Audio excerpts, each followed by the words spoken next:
Vectores como arreglos y números aleatorios. Unidad 4. Arreglos y listas en Python. El ejercicio propuesto para desarrollar este tema es el de sorteo de consejeros para estudiantes. Se requiere llevar el registro de qué profesores son asignados como consejeros a los estudiantes. Se muestra un ejemplo en el ejercicio que para 9 estudiantes existen 3 profesores consejeros. La asignación corresponde a los números mostrados. El primer estudiante tiene al primer profesor como consejero, el segundo, el tercero, el primero, y así sucesivamente. El ejercicio se podría repetir con 11 estudiantes y los mismos 3 consejeros.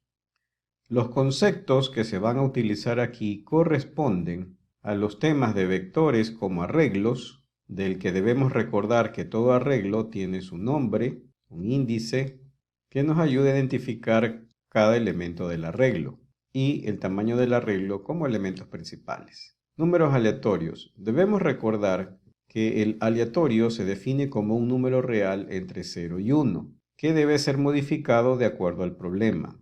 En el ejercicio básico se presentaba la fórmula conceptual de cómo convertir un número aleatorio para simular un dado. Básicamente el rango entre 0 y 1 se lo llevaba al rango de caras posibles de lanzamientos del dado. Como era un número real, se lo convertía a su parte entera y se le sumaba el valor inicial del intervalo a usar. Recordando esto de ejercicios anteriores, planteamos entonces una forma de este ejercicio en Python, con la que empezamos con la plantilla básica, siempre ubicando en el bloque de inicio la referencia del problema que vamos a resolver. Para este ejercicio, como vamos a usar arreglos, será necesario importar la librería NumPy con el alias NP y la librería de aleatorios random con el alias RND. Vimos que en el bloque de ingreso se requerían dos parámetros, n, que era el número de estudiantes, y m, la cantidad de profesores, variables que vamos a utilizar en el problema, indicando que son enteras que se ingresan por teclado con el mensaje número de estudiantes. Y m, que es para profesores, se lo realiza de forma semejante, cambiando tan solo la variable y el mensaje.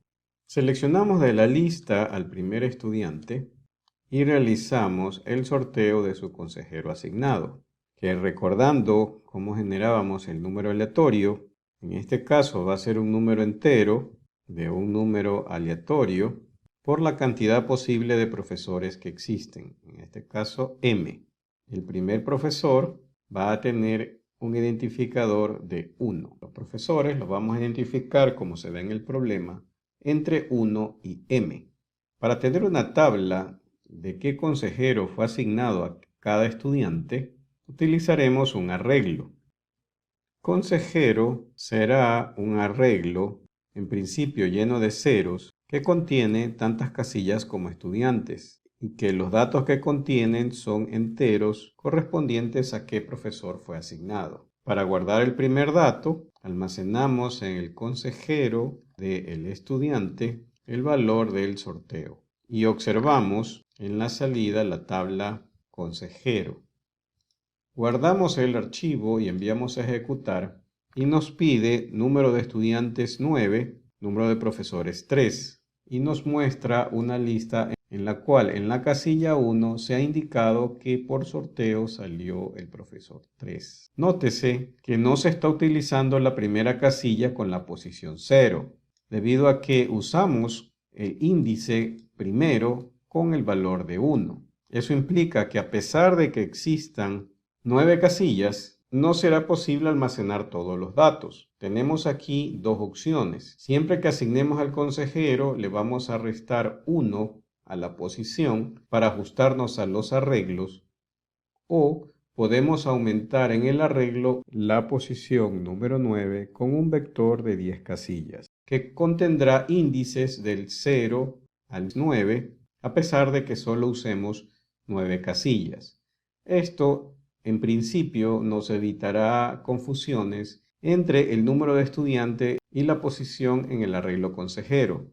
Esta opción se considera la más fácil por el momento, por lo que añadimos 1 al tamaño del arreglo creado. Obtenido este resultado, deberemos entonces cambiar de estudiante y volver a sortear, y así sucesivamente.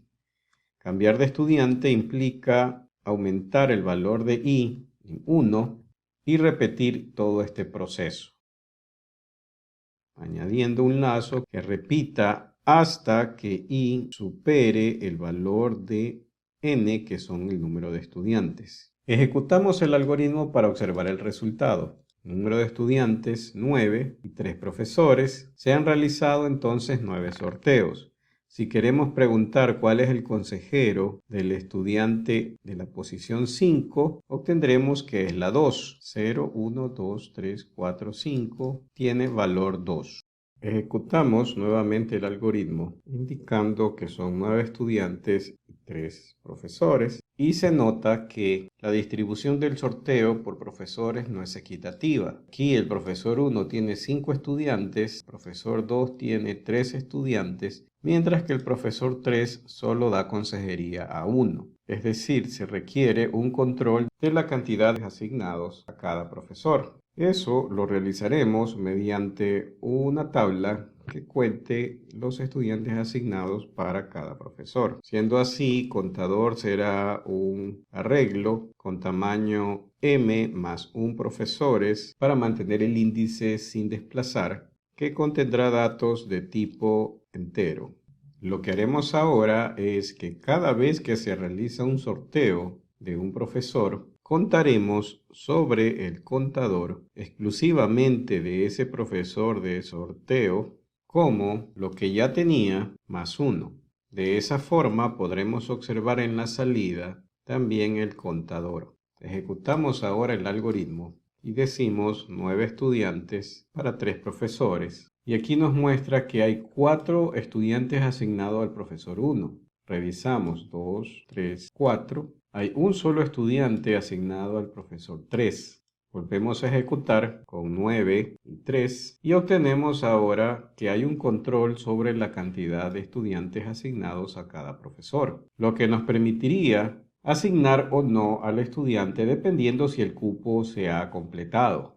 El cupo ideal aquí es la división entera entre el número de estudiantes para el número de profesores. Entonces revisamos como cupo al cociente entre el número de estudiantes n y el número de profesores m, de los cuales aún va a quedar un residuo que se registraría, en caso de que exista, en la variable residuo. Esta operación nos permite entonces indicar que, realizado el sorteo, la asignación del profesor será posible solo si el contador de ese número que se ha sorteado es aún menor al cupo. Si aún es menor el cupo, inclusive 1, se debería contar al consejero, asignar al estudiante el consejero y avanzar al siguiente estudiante. Caso contrario, se debería volver a sortear, resaltando de que no se pasa al siguiente estudiante